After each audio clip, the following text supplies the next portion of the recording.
Você lembra de como entrou para a igreja? Talvez você estivesse perdido, sem esperança, afundado em vícios como bebida, cigarro ou drogas. Quem sabe, vivia na mentira, no adultério ou até mesmo envolvido em delitos que te enchiam de culpa e medo. Mas então, um dia, alguém pregou a palavra de Deus. O Espírito Santo tocou o seu coração. Você se arrependeu, confessou Jesus como Salvador e sentiu um alívio indescritível. Era como se uma nova vida tivesse começado. No começo, tudo era novo. Você conheceu pessoas diferentes, que falavam sobre fé, transformação e milagres. O pastor sempre estava lá para te apoiar. A igreja te acolheu como uma família. Você se sentia parte de algo maior. Mas o tempo passou. E então, você percebeu algo que nunca imaginou antes de entrar na igreja. Muitos daqueles irmãos tão espirituais também mentiam, fofocavam e, em alguns casos, até adulteravam. Mas havia algo pior. Você percebeu que nem todo mundo ali estava buscando a Deus com sinceridade. Alguns estavam ali apenas por interesse. Você viu aqueles que se aproximavam dos líderes não por amor ao evangelho, mas por vantagens e status dentro da igreja. Notou que os ricos recebiam privilégios, eram chamados para o púlpito, tinham voz ativa nas decisões, suas opiniões eram mais ouvidas. Enquanto isso, os menos favorecidos mal tinham espaço. E então veio algo ainda mais perturbador. A igreja começou a se envolver na política partidária. O que antes era um refúgio espiritual passou a ser um palco para interesses humanos. Mensagens que deveriam ser sobre transformação espiritual começaram a se misturar com discursos políticos. A igreja, que deveria ser uma embaixada do reino de Deus, começou a agir como um comitê eleitoral. Isso abalou sua fé. Você viu irmãos deixando a igreja por conta dessas decepções. Mas, como te ensinaram, você olhou apenas para Jesus e continuou. E os velhos amigos? No meio de tudo isso, sem perceber, você começou a abandonar aqueles que sempre estiveram com você.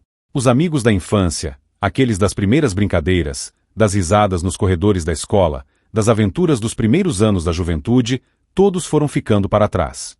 E por quê? Porque te ensinaram que eles eram do mundo.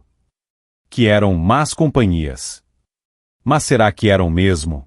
A Bíblia diz: em todo tempo ama o amigo e para a hora da angústia nasce o irmão. Provérbios 17:17. E mais: há amigos mais chegados que um irmão. Provérbios 18:24. Será que você se afastou de pessoas que realmente te amavam? Será que aquele amigo que te ajudou na adolescência, que chorou com você em momentos difíceis, que celebrou suas conquistas, era mesmo alguém a ser evitado? Ou será que você, influenciado por um sistema religioso, simplesmente os descartou? Muitos desses amigos, mesmo sem compartilhar sua fé, nunca te julgaram. Mas você os julgou. Você se distanciou. Passou a olhar com superioridade. A considerar que eles estavam perdidos, enquanto você estava salvo. E agora? Se sua vida desmoronasse, será que encontraria abrigo entre aqueles irmãos da igreja que te chamam de amigo? Ou perceberia que os verdadeiros amigos eram aqueles que você abandonou? E os seus filhos? Enquanto você estava ocupado acumulando cargos na igreja, comparecendo a reuniões intermináveis, ensaios, eventos e vigílias, algo estava acontecendo dentro de casa. Seus filhos estavam crescendo sem você. Você os ensinou a temer a Deus, mas sem querer, também os ensinou que Deus era o responsável por sua ausência. Você queria que eles amassem Jesus, mas tudo que viam era um Jesus que monopolizava o tempo e a atenção do pai e da mãe. Eles sentiam saudades de você.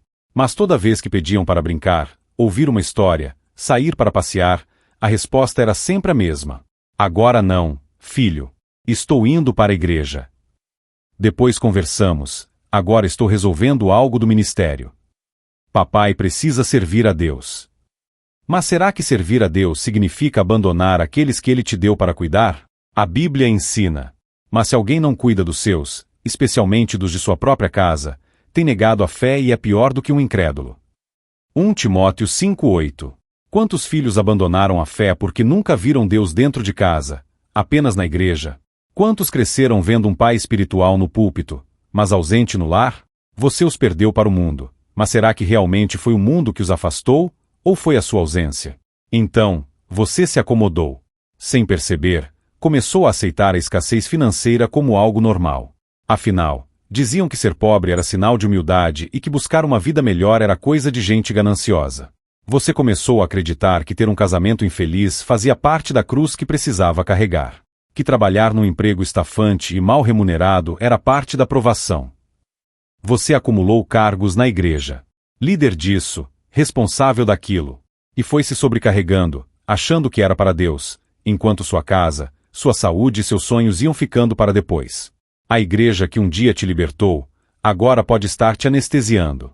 Sim, foi na igreja que você aprendeu a abandonar os velhos vícios. Mas pode ser que agora, a mesma igreja esteja te ensinando a aceitar uma vida medíocre. Uma vida sem propósito. Sem crescimento. Sem sonhos. Mas há esperança. Assim como um dia o Espírito Santo te mostrou que existia um caminho melhor do que o pecado, hoje ele quer te mostrar que existe um caminho melhor do que o conformismo. Deus não quer apenas a sua vida eterna. Ele quer que você viva uma vida abundante aqui e agora. É hora de despertar. Não deixe que os problemas na igreja ou as frustrações da vida te façam esquecer a promessa de transformação integral. Não permita que a rotina religiosa te impeça de buscar crescimento pessoal, intelectual, emocional, profissional e físico. Não se prenda a culpas infundadas. Você não nasceu para ser infeliz, exausto e sem sonhos. O mundo está cheio de oportunidades, e Deus te deu dons e talentos para vivê-las. Cuide dos seus filhos antes que o mundo os acolha melhor do que você. Reflita sobre seus velhos amigos. Talvez eles estejam esperando um simples contato seu, um reencontro, um pedido de perdão. E os problemas no casamento? Você percebeu que as brigas com seu cônjuge não eram apenas ataques espirituais, como diziam, mas falta de diálogo e entendimento de mentalidade. A verdade é que muitas crises conjugais não vêm de uma ação do diabo, mas da incapacidade de compreender o outro, de ajustar expectativas, de aprender a se comunicar. Relacionamento exige crescimento, não apenas oração. Mas isso ninguém ensinava nos cultos. Talvez seja a hora de uma nova reforma, uma mudança de mentalidade que resgata o verdadeiro propósito do Evangelho, transformar não apenas o seu destino eterno, mas também a sua história presente. Eu vim para que tenham vida, e a tenham em abundância. João 10:10. Você aceita esse chamado para viver tudo o que Deus tem para você, e não só uma parte?